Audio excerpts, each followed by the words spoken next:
Assalamualaikum warahmatullahi wabarakatuh. Selamat pagi, selamat siang, selamat sore, selamat malam. Bagaimana teman-temanku, kondisinya masih terkendali, masih lancar jaya kriptonya? Mudah-mudahan dalam kondisi sehat walafiat tanpa kurang suatu apapun ya. Dan yang belum subscribe, di subscribe dulu agar channel ini bisa berkembang lebih baik lagi. Cuan sangkut cuan, pasti Anda lagi pada sangkut, tambah pusing tujuh keliling, tambah bingung. Makanya kripto itu seperti ini, jangan mudah tipu-tipu Anda, jangan mudah dibohongin, dibegoin. Ini kan yang namanya investasi siluman, investasi alam gaib yang nggak kasat mata, tahu-tahu uang kita hilang gitu aja ya. Cerenges lagi. Kemarin gimana ini, dikomplain ya, prisnya mencret ya, yang memang kondisinya seperti itu. Mas Bro itu ngomong sesuai dengan kondisi yang ada sekarang ini. Yang namanya politik itu kan berubah-berubah, seperti cuaca yang nggak menentu, itu seperti itu. Kita harus mengikuti apa yang tren terjadi saat ini, nggak kita langsung gemblong aja, ngikut aja, mau masuk jurang atau mau masuk jurang ataupun masuk terjun payung kemana Anda ikut aja. Kita sesuai dengan kondisi saat ini yang ada, yang akan saya terangkan kepada Anda ya. Jadi musim itu kan berganti, musim itu berubah ya, kata wali, dari musim rambutan sampai musim pete apa itu namanya. Jadi gini ya bro ya, saya akan ceramah dulu sebelum nanti saya bahas di bagian belakang. Biasa yang technical analisis nanti di belakang. Saya akan memberikan tutorial dulu para pemula yang belum terjerumus ke kripto terlalu jauh ya, akan saya kasih pelajaran. Kalau yang sudah pinter-pinter didengkot ya bodoh amat ya. Ini saya kasih tahu seperti ini ya. Jangan sekali-kali uang Anda masuk micin itu dari portofolio Anda itu di atas 10%. Taruhlah kalau uang 10 juta ya, yang 9 juta belikan koin-koin yang benar ya, yang 1 jutanya aja dibagi-bagi 5 dolaran, 10 dolaran kalau mau iseng-iseng di token micin ya. Terus ini saya kasih pengertian, banyak yang belum tahu juga, banyak yang salah penafsiran ataupun salah kaprah. Kalau Mas Bro kan saya kaji secara mendalam, seperti itu, yang dalam-dalam itu saya kaji. Enak enggak? Kalau enggak enak ya ngapain saya tinggalin. Makanya cari yang enak-enak aja, jangan ngeres. Ini masalahnya masalah kripto, nanti pandangan pikiran Anda kemana-mana. Channel ini dikomen lagi, katanya channel jorok. Bodoh amat lah, terserah Anda mau ngomong apa juga. Mas Bro juga pusing lah sangkut. Gini ya bro ya, jadi token micin dulu sama sekarang itu berbeda. Jangan Anda salah persepsi bahwa dulu Shiba menjadikan orang kaya raya. Itu nanti saya kupas, saya jelaskan tuntas di sini, karena Anda terlalu banyak menghalu ataupun dicekoki yang racun-racun, maka Anda akan lupa hal sebenarnya yang terjadi. Kalau orang pikirannya sudah mabuk kepayang, kayak ibaratnya kita lagi jatuh cinta ya, yang namanya jatuh cinta, tai lotok aja dibilang rasanya nikmat, rasa coklat. Itu dulu begitu, makanya Anda gampang kena tipu. Jadi saya kasih tahu dulu ya, ini langsung aja biar nggak muter-muter. Koin Shiba dulu jangan disamakan dengan koin sekarang. Yang pertama, Shiba dulu itu ya, itu koin micin itu belum merajalela, belum sebanyak sekarang. Dan dulu itu komunitasnya sangat kuat. Tumblek-blek, tahu nggak tumblek-blek ya, semua itu gonggong kepruk berbondong-bondong masuk Shiba, termasuk EC pemain receh, pemain well ya, dari yang BTC Maxi, dari juga yang paus-paus ETH turun gunung tumblek-blek masuk Shiba, karena yang ngepompon adalah dedengkot kripto Vitalik sama Elon Musk. Jadi dulu Shiba meledak, semua itu bertaruh di situ. Akhirnya Shiba 1,3 rupiah Dan itu dulu jangan Anda kira nggak banyak yang nangis, itu juga banyak yang sangkut. Kelas-kelas well juga di situ banyak yang sangkut. Ada yang kenyang menjadi kaya, ada yang kelaparan nangis sampai sekarang. Anda kira cuan semua, uang dari Konglo, dari Hongkong, dari Mardiah, kalau dikasih tahu bercanda ya bro ya. Jadi gitu. Kalau sekarang itu koin micin itu sudah banyak sekali, nggak kayak dulu, saingannya terlalu banyak dan komunitasnya nggak ada yang sekuat Shiba. Mbah Amati itu sekarang nggak ada yang sekuat Shiba karena banyak pilihan, terpecah belah, nggak gempolong, tahu gempolong, jadi satu, menggumpal jadi satu, ibarat bola kita isi angin, holder pada masuk, ditendang, maka bolanya akan melayang jauh sampai ke langit jadi RP1. Kalau bola anginnya isinya sedikit, kita tendang kleprek dong ya, ibaratnya barang yang sudah nggak kenceng lagi, meleho ya, ditendang bukan Rp1 lagi, tambah mundur lagi, kempes, uang Anda makin habis. Itu masuk akal nggak di situ? Jadi seperti ini ya, saya kasih tahu lagi kalau yang belum paham ini kalau yang belum paham ya.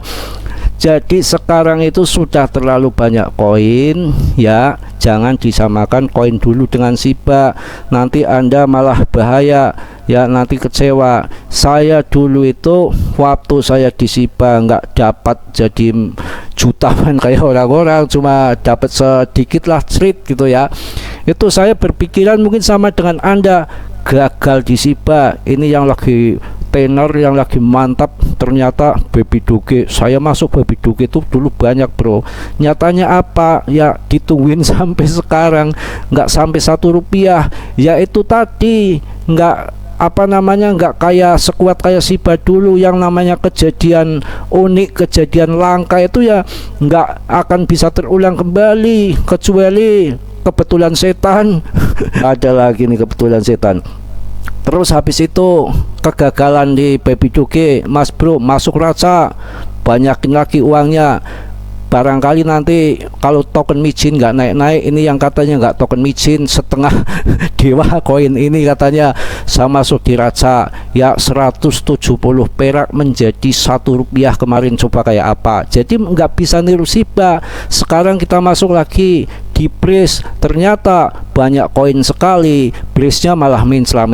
Yang namanya koin Breeze itu yang perusahaannya Bitget kan, koinnya kan Breeze ya, namanya apa itu, ada finansi, ada real estate, ada nyalo apa, tetek bengek segala macem. Jadi keuntungannya dia mungkin buat usaha itu ada lagi mobil listrik, kan kita nggak karuan, jadi kacau. Yang namanya token bisnisnya banyak sekali, holdernya nggak dipikirkan ya. Itu kan uang-uang dari kita. Sebelum maju itu kan bikin koin Breeze dulu tuh untuk menarik uang kita. Yang namanya itu apa, sell kontrak, suka nggak suka Anda sell kontrak itu uangnya keluar terus dari situ, bocor.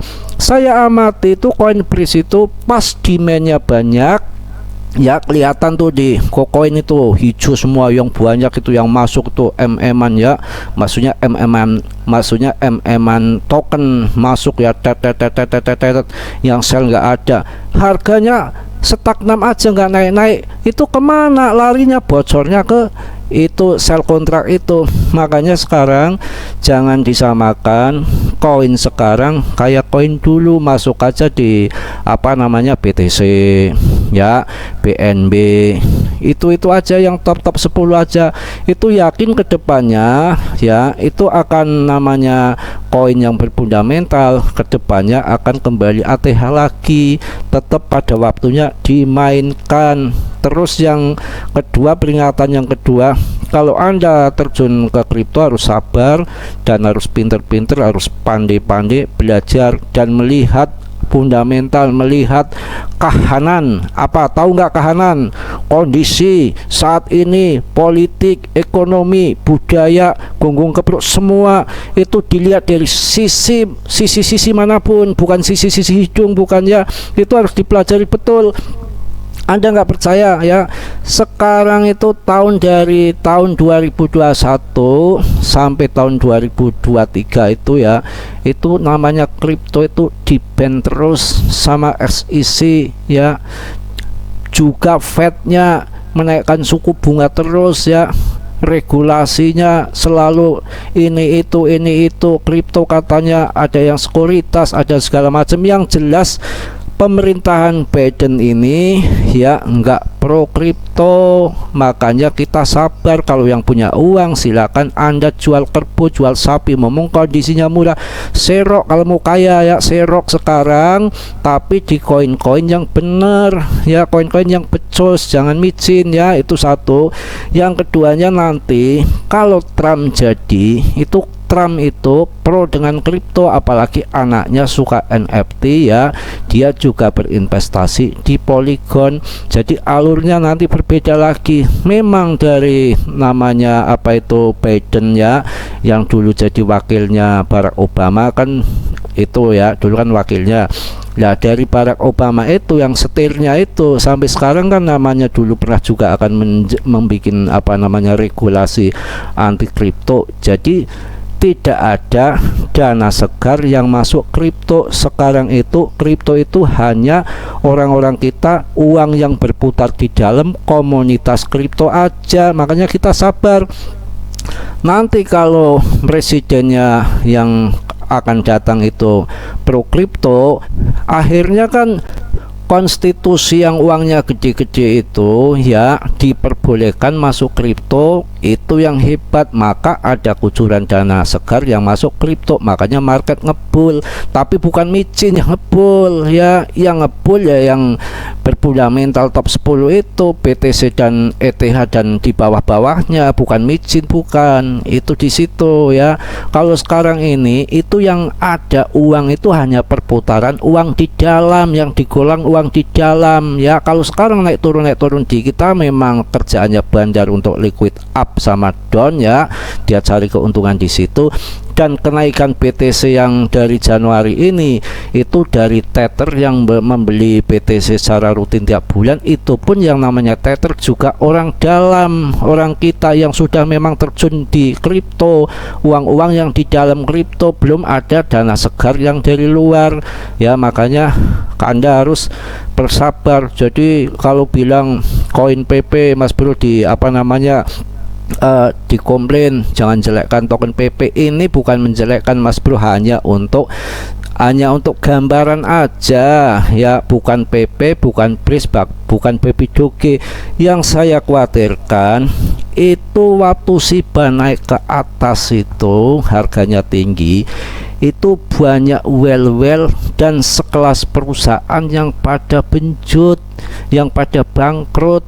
Karena waktu mau dibanting harga 1,3 itu ya, itu dipromosikan sama yang tukang ngepom itu nanti sampai 100 rupiah, bahkan 1.000 rupiah. Ada juga, saya masih ingat tutorial yang mengatakan saya baru mau jual setelah Shiba seharga 1.000 rupiah. Maka orang-orang yang percaya dengan tutorial itu otomatis dia akan hold sampai nanti 1.000 rupiah, mampus, harganya sekarang hancur. Itu seperti itu ya. Makanya hati-hati, kita berpikir secara logika, secara gambaran yang waras. Itu di situ ya.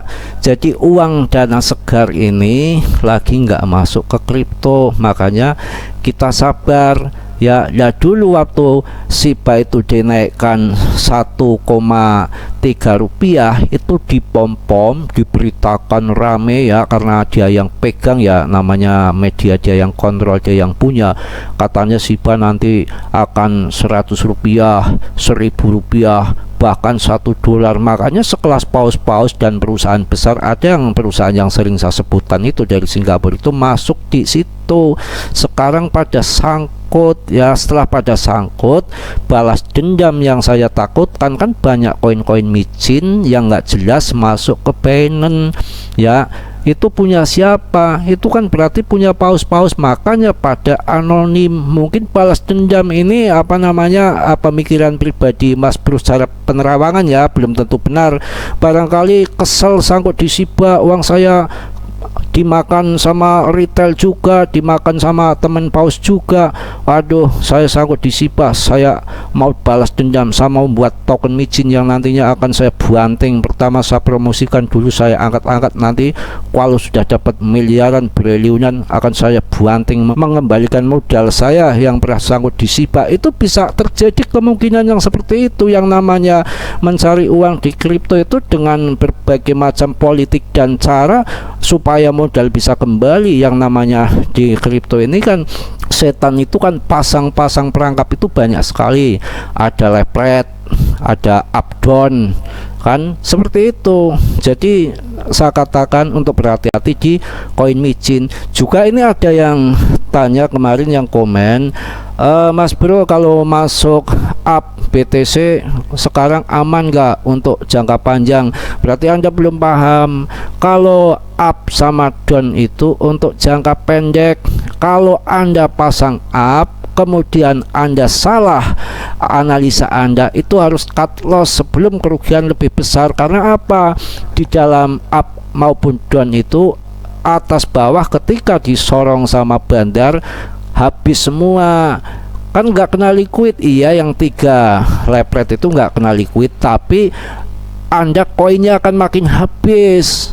Itu loh, kepotong. Ada lagi yang namanya biaya inap. Mas Bro itu pernah dulu ya, saya liatin aja, ternyata kok kepotong koinnya, makin habis dulu tuh sih pas buat apa namanya 3 kali lepret ya di L-Bank, main up main down itu seperti itu. Kok makin habis, koin ada berapa tiba-tiba 0,0 kan edan itu ya. Yang belum tahu lepret, yang belum tahu up down, nggak usah gagahan Anda, makin habis uang Anda.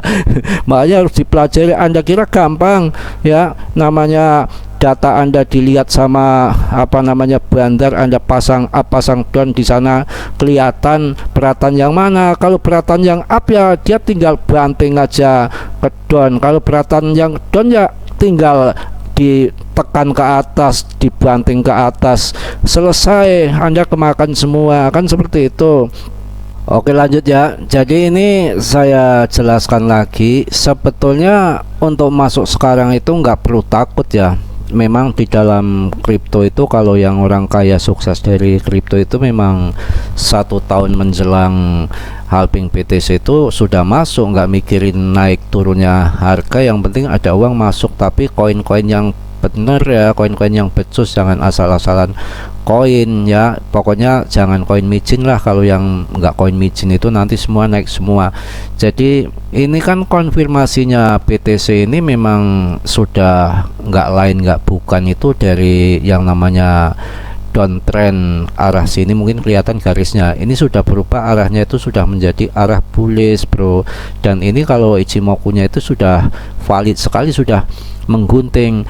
Kalau masalah kondisinya sekarang gunjang ganjing langit kelap-kelap seperti ini, itu kan memang waktu bulan Mei tahun 2001 pas lagi ancur-ancurnya market, kondisinya juga sama seperti ini, gunjang ganjing, berita yang buruk yang jelek di mana-mana. Tapi itu yang masuk pada itu waktu itu bulan Mei 2021 itu jadi pemenangnya. Nggak lama lagi, 6 bulan kemudian harganya terbang edan-edanan kok. Itu yang dimaksud kripto itu memang kita ambil strategi, kecerdasan, kelicikan juga kita mainkan, itu nggak sembarangan di situ. Dan ini saya ingatkan kepada Anda, yang namanya token micin itu sebetulnya menghabiskan uang. Anda jangan sampai uangnya dihabis-habisan ke koin micin. Inilah sebagai gambaran, saya kasih pengertian penjelasan sedikit ya. Mas Bro juga pernah ya, Mas Bro itu kan pernah dibeli koin ya, koin micin ya, nggak saya sebutkan koinnya ya. Saya taruhlah dana itu nggak banyak, saya taruh dana 2 juta. 2 juta itu saya DCA untuk mempertahankan nominal 2 juta itu. Ketika turun jadi 1,5 juta, Mas Bro masuk lagi 500, kembali lagi itu saldo 2 juta, kan seperti itu. Turun lagi jadi 1 juta, pernah ya saya masukkan lagi 1 juta ya, jadi berapa? 2 juta lagi. Turun lagi 1,3 juta, tinggal berapa ya, berarti saya masuk lagi ya 700 lagi supaya genap 2 juta saldonya. Itu saya ulang-ulang seperti itu, saya hitung-hitung itu ya. Sekarang saldo 2 juta itu yang untuk DCE itu kemungkinan bisa dikatakan lebih dari 5-6 juta bro ya. Ketika saldo 2 juta itu kemudian naik ya menjadi 3 juta, otomatis kan mas bro mau TP kan males ya. Yang modalnya 2 juta untuk DCE aja 6-5 juta, itu udah berarti uang berapa? Sudah uang 8 juta. Uang 8 juta tiba-tiba dari 2 juta saldo waktu dibanting naik menjadi 3 juta, yang mau TP ya kita males ya. Ini kan modal saya aja ya 8 juta. Ini walaupun ini naik, baru nominal uang saya baru 3 juta, masa saya TP ya? Nantilah nunggu kalau sudah 10 juta kan seperti itu. Ternyata sampai sekarang nglongsor melulu, itulah di token micin seperti itu ya. Kalau mas bro ini bukan ngefat, bukan apa, saya itu di sini bermain kripto udah lama, yang ada ya buntung itu loh ya. Memang siklusnya yang hasil besar itu ya 1 tahun menjelang halving pada waktu itu yang masuk tahun 2020, kemudian tahun 2021 itu memang ya terjadi naik yang tinggi ya. Mungkin nanti kemungkinan yang akan datang ini juga akan seperti itu ya, bebarengan pas momennya AS itu waktunya apa namanya sudah menurunkan suku bunga, sudah nggak menaikkan lagi, yang mungkin uangnya akan print money lagi untuk biaya apa namanya pilpres lagi, apalagi ganti lagi presidennya Trump, ya udah pesta itu loh, masuk lagi institusi, masuk lagi ya. Itu yang enak di situ. Makanya memang kondisinya kita sabar, dan ketika tahun itu nanti yang akan datang 2024 2025 itu pas momennya juga pas halving, otomatis bagi orang yang cerdas-cerdas, orang yang pinter-pinter seperti Well, Paus, institusi itu akan masuk nunggu momen-momen yang seperti itu. Makanya kita ikut momen itu. Ini sama kok waktu 1 tahun ya sebelum halving tahun 2021, pada waktu itu bulan Mei di jam itu kan semua kan kacau balau seperti ini, sama aja pikirannya udah nggak karuan, kok turun melulu, orang pada takut, pada kucar kacir, banyak yang nggak mau masuk kripto, banyak masuk yang sudah di atas dapat untungan sedikit. Ayah mas bro itu masuk SIBA juga sudah di atas ya, masih untung masih, tapi nggak banyak ya. Waktu itu kan yang sabar, yang tenang pada waktu bulan Mei dia ngambil harga murah, dia dimin aja pas next bulan, pas tepatnya bulan-bulan sebelum akhir tahun sudah pada kaya raya. Itu memang terbukti di situ adanya. Kalau tahun 2021 itu waktu penurunan BTC aja cuma harganya itu hanya sampai nggak jatuh kayak sekarang, masih harga 431-an juta. Habis itu naik lagi sekitar hampir 1 miliar ya, hampir 1 miliaran, 979 juta ya. Kalau sekarang kan penurunannya kemarin kan Anda lihat sendiri sampai 250 juta ya. Malah mending sekarang yang mau masuk turunnya lebih dalam daripada dulu sebetulnya.